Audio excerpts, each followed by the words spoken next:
Oi pessoal, tudo bem?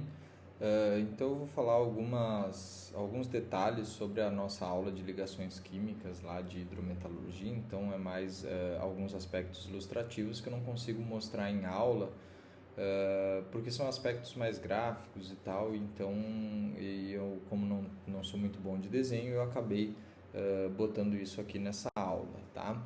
Então, primeiro eu vou falar um pouquinho daquelas estruturas em redes que acontecem nas ligações covalentes, tá? Então, todos os silicatos, esse tipo de mineral, é baseado nesse tipo de estrutura. Aquele tetraedro que eu falei para vocês em aula, que tem um oxigênio em cada vértice, e no meio do tetraedro um silício, tá? Esses tetraedros, eles podem compartilhar uma face ou mesmo um átomo para formar uma rede desses tetraedros. Aqui a gente tem um filosilicato, são folhas de tetraedros, todos interligados, que vai formar esse mineral. Então essa ligação aqui é caracterizada por uma elevada inércia química, né?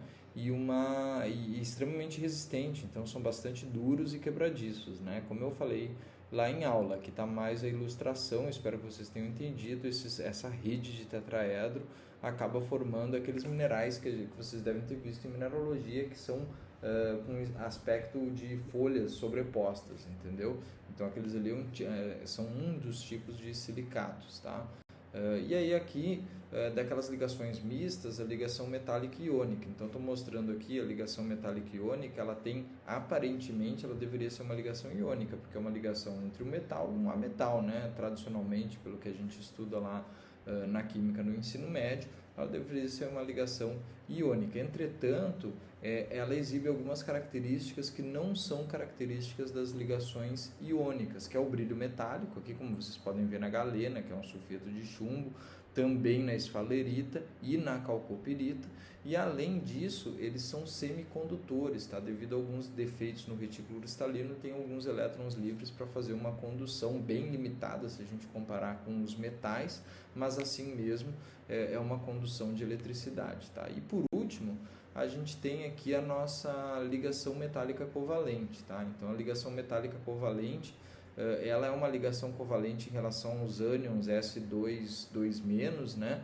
Mas ela tem alguns aspectos metálicos. O principal exemplar, acho que até o único exemplar desse tipo de ligação, é a pirita, né? Então a pirita aqui ela exibe um brilho metálico, né? Ela é conhecida como um mineral, o ouro de tolo, né? Então ela é muito parecida com o ouro, mas ela não tem, por exemplo, a ductilidade. Por isso que naqueles filmes a gente vê as pessoas testando se o ouro é ou não verdadeiro, através tentando morder, deixar a impressão dos dentes no metal, tá? Isso não pode acontecer com a pirita porque ela é bastante frágil, né? E normalmente ela quebraria se ela fosse tentar imprimir alguma coisa sobre ela. Mas aqui está o aspecto da pirita, tá? Ela tem um brilho metálico, ela é bastante similar ao ouro, mas uma característica que não deve ter em ligações covalentes nem ligações iônicas, por exemplo, que a gente pode analisar a pirita e dizer que é a ligação do ferro com enxofre também, e seria uma ligação iônica, mas não é o caso.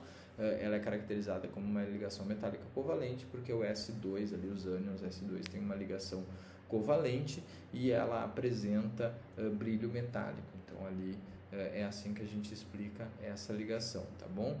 Então eu acho que a parte ilustrativa sobre essa aula era essa, tá? Então eu agradeço de todos a atenção e até a próxima. Tchau, tchau.